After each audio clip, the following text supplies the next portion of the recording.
अच्छा गंगा जी आगे बढ़ने लगी, फिर जोर शराबा करने लगी। भागीरथ खड़े हो गए, मैया शांत हो जाओ, शांत हो जाओ, सीधी चलो, किसी बाबा से मत टकराओ, क्योंकि भारत भूमि के बाबा एक से एक खतरनाक है। सीधी चलो, किसी बाबा से मत टकराओ।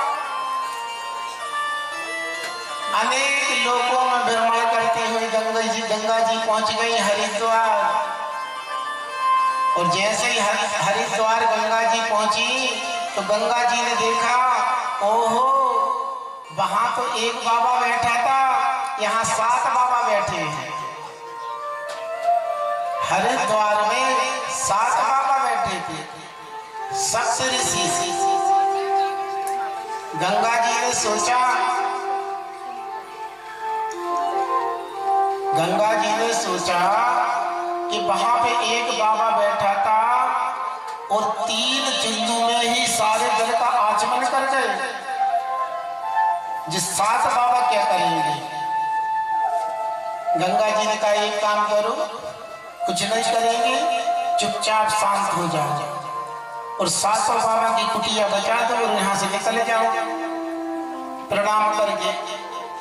तो गंगा जी वहां से 7 धाराओं में प्रवाहित भई और 7 बाबा की कुटिया बचा दी। तो उस स्थान का नाम पड़ गया सप्त सरोवर हरिद्वार। गए कि नहीं गए? नहीं गए? जाके देख लेना, 7 धाराएं निकली हैं और 7 बाबा की कुटिया बचा दी।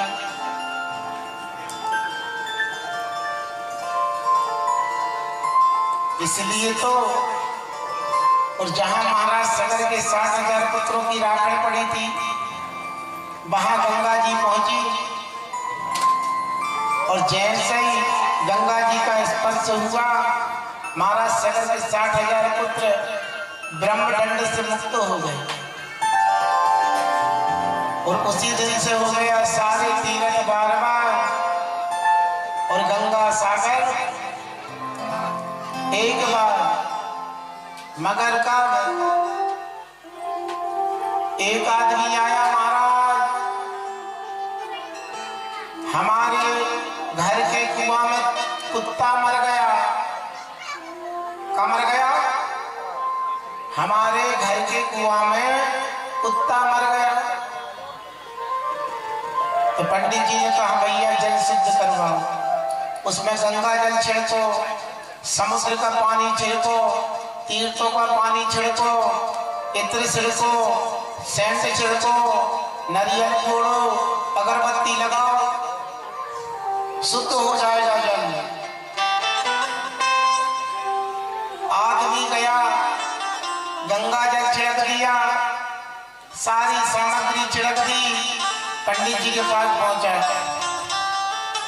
पंडित जी ने कहा भैया शुद्धिकरण कर दी गंगा तुम्हारी कुआं की? हाँ बोले महाराज कर दी। कैसे? बोले गंगा जी छिड़क दी, चंदन लगा दिया, नारियल फोड़ दिया, अगरबत्ती घुमा दी, कपूर जला दिया। तो पंडित जी ने पूछा जो कुआं के अंदर कुत्ता मरा डला था उसको निकाला कि नहीं निकाला? बोले वो तो उसी में डला है। काय में डला है? कुआं में।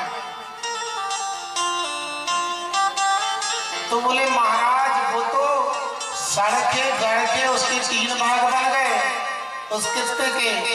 बोले कौन कौन से? बोले एक बन गया भाग काम का, क्रोध का और लोभ का।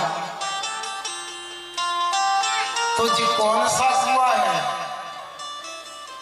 जी कुआं है हमारा हृदय, हमारा पेट। इसके अंदर जब तक ये 3 कुत्ते पड़े रहेंगे ना, तब तक गंगा नहाने की फल की प्राप्ति होने ही वाली नहीं है। पहले हमें इन कुत्तों को बाहर निकालना पड़ेगा, तब जाके हमारा मन निर्मल होगा। और जब फल की प्राप्ति हो ही नहीं सकती। इसीलिए तो हमारे बाबा लिखते हैं ना, क्या कहते हैं, अरे निर्मल मन जन सोई पावा, निर्मल जन सोई पावा,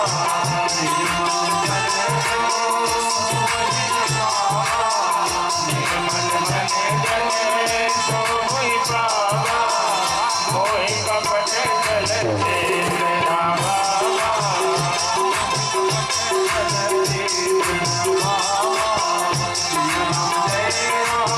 जय जय राम, जय राम जय राम, जय जय राम, जय राम जय राम, जय राम जय राम।